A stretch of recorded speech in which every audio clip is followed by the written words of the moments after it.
Hello tacticians!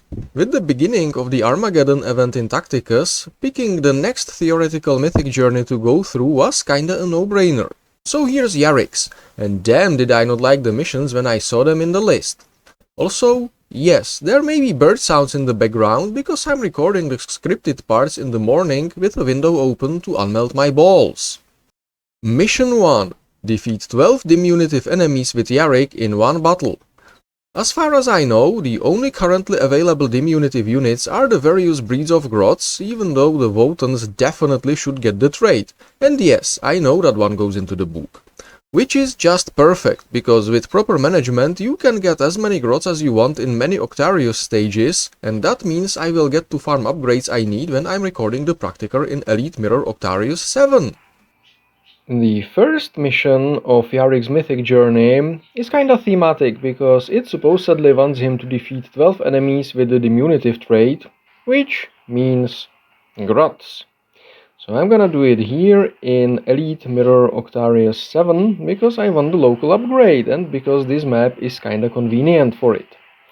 I'm gonna start by positioning everyone something like this, and by killing the non-grots off with Dante, because I can, and that will make all of this much more convenient. There. Might as well blap this boy with Yarrick, because why not?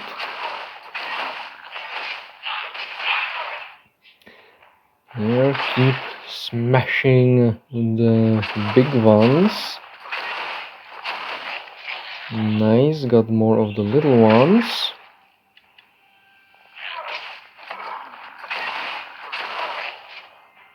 There.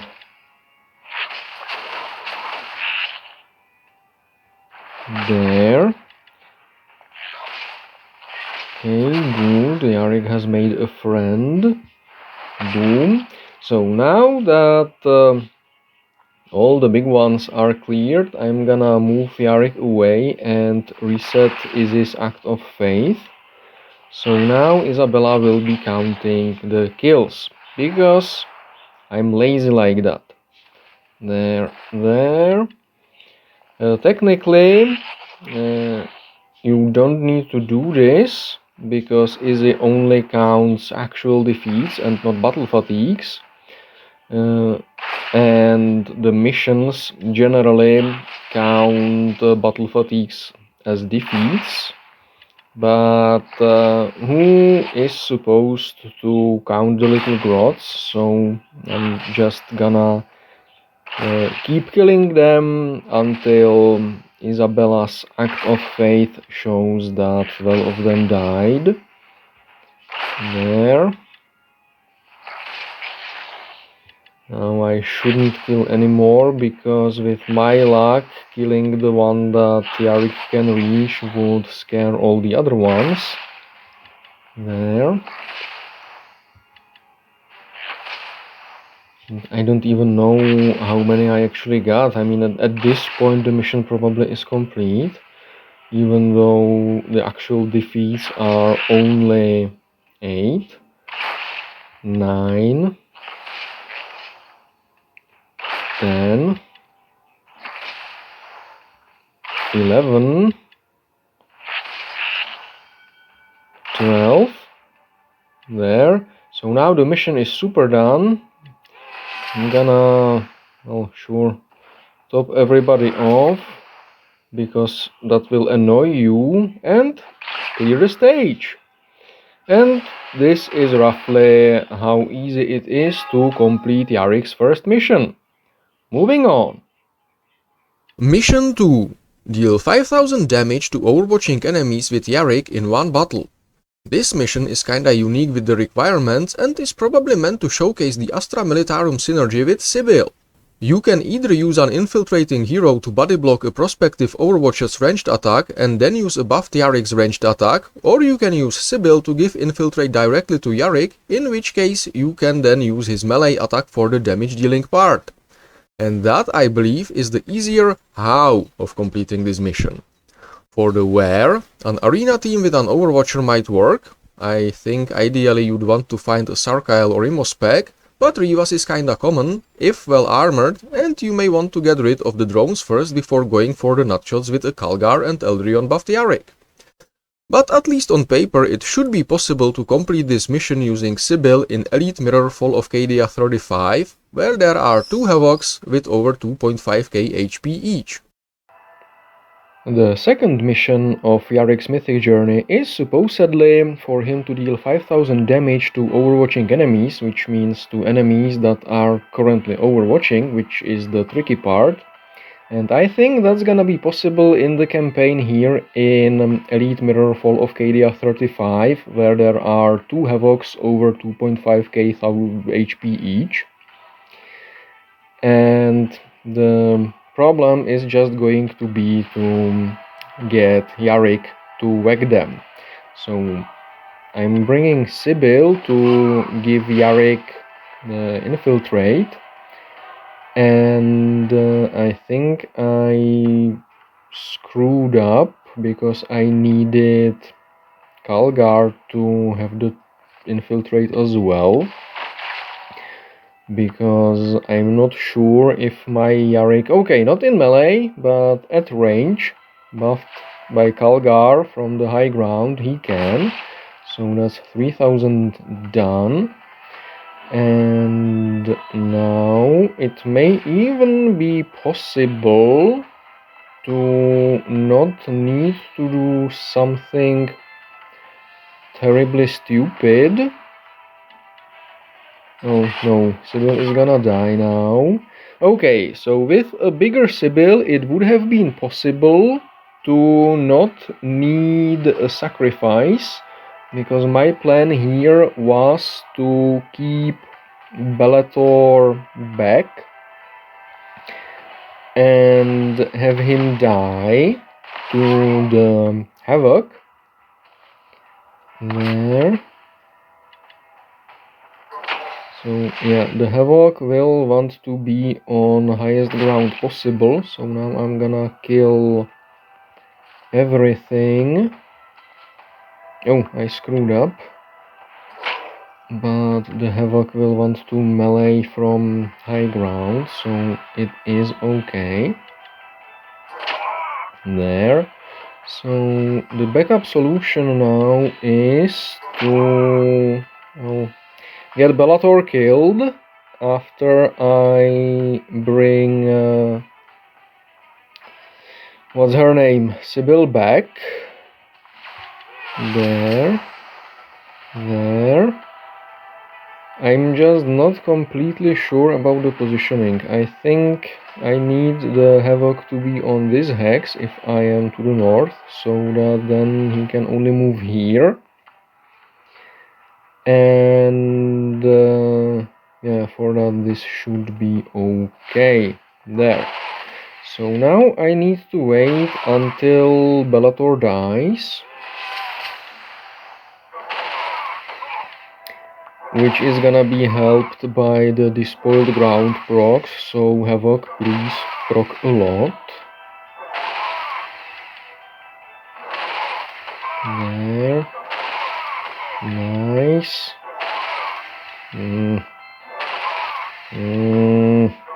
That's the disadvantage of having tough characters. They don't die quickly when you need them to die. Yeah, good. That's another 15% or so of Bellator shaven off. Nice. So now, with the Havoc having no other entertainment, he will charge in range, and Yarrick with the Calgar buff, both of them given infiltrate by Sibyl, can do this, and that's over 5000 damage with Yarrick to overwatching enemies done, and with that the mission should be complete, at least in theory. Moving on. Mission 3. Summon 200 units with Yarrick. Bloody hell, this mission is the Oxford Dictionary definition of not player friendly. With Yarrick able to summon 2 to 5 units per fight, disregarding ability recharges for their lack of availability and not having enough hexes for a full drop, This will take at least 40 campaign fights, and that's assuming you get 3 units killed before the summoning. I'm gonna skip the practical for this because the next one is Mission 4. Summon 10 units with Yarrick in one battle. Now this is a nasty mission, as it needs recharging Yarrick's active after using it at a point when you've already had 3 casualties, and disregarding survival with the ability recharge power-ups because those tend to be heavily faction limited and rare in the first place. That can only be done using Anshi in an arena or TA, where controlling the enemies is a problem, in raids, where the time limit and/or you wanting to deal actual damage may be an issue, or in LRE tracks that allow both Imperials and Xenos in, which is probably the easiest, but the least available way. The fourth mission of Yarrick's Mythic Journey is supposedly for him to summon 10 units in one battle, and I'm gonna try and do that in Farsight's LRE Gamma 10 stage, which sadly is not progressing my Mythic Journey at all, and as an added bonus, the map is really bad for it. So what I'm thinking of doing is to sacrifice my Mataneo to summon 2 summons, and then I hope the summons will die and that Mataneo will die as well. Hey, never mind, that's just one. Okay, so that's 2 more.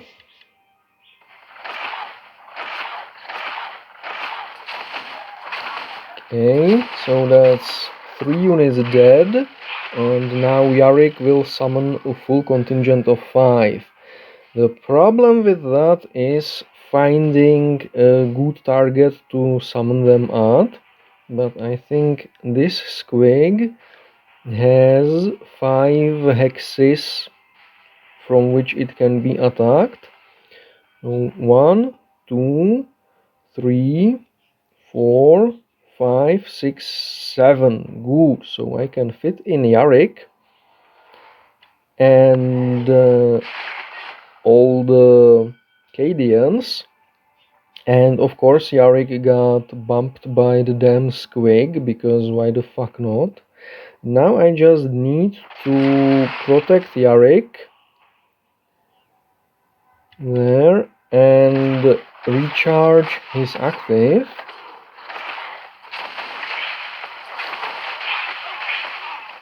Good, Yarrick survived. I'm getting lucky here. So now what? 1, 2, 3, 4, 5. Okay, I think if I recharge Yarrick's active here from here, that should be able to summon enough Cadians on this Storm Boy, and with that the mission should be done, because I'm 100% sure I got 2 contingents of 5. So yeah, it wasn't comfortable, but it was possible with a gold 1 Yarrick in stage 10 of a Mythic Journey.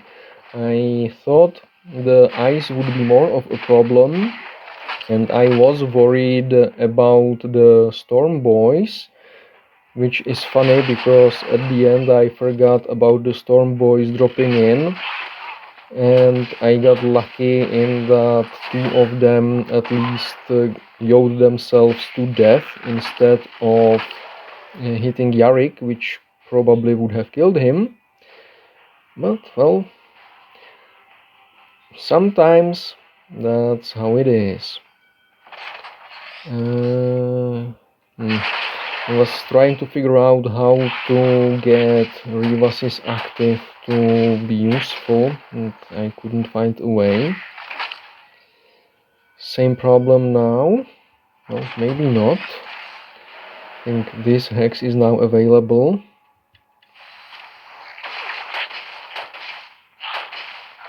There. Ah! Snot! You fucker! Why you do that to me? Oh well.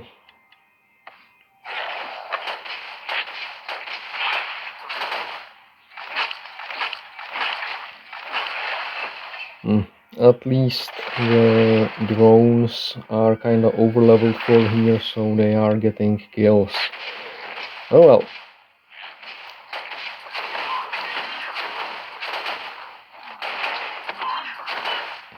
While this mission probably is possible in the arena, and there I would go about it by trying to summon either with Archimatos or with Abraxas on turn 1, get the summons dead on the enemy turn 1 ideally, and then do the whole drop Yarrick's bodies and hope Yarrick survives and the AI clears enough hexes of Yarrick's bodies for him to summon 5 on the next turn again.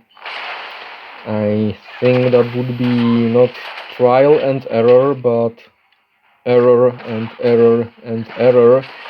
So that's why I'm showing this instead, because while it may not be the bravest thing to do, it works, and reliability is something I'm all about. There, English hard. And that's the stage cleared.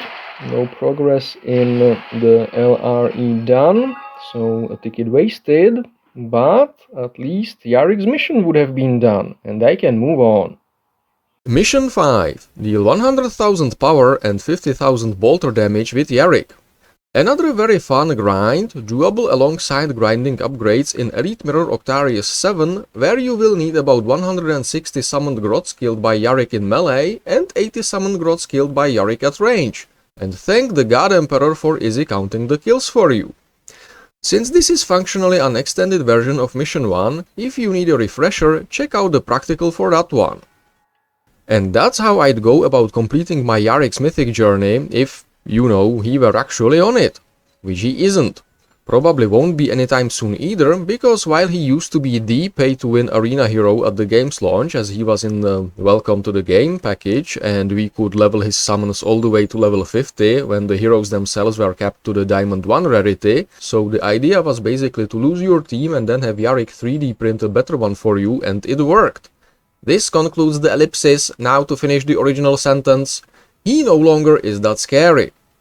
That said, he still does good work, for example when replacing the Patromine in the Genestealer lineup in attack, because his active synergizes well with the Suicide Squad they are, and his passive buffs the Genestealer summons as well as his own. Efficiency!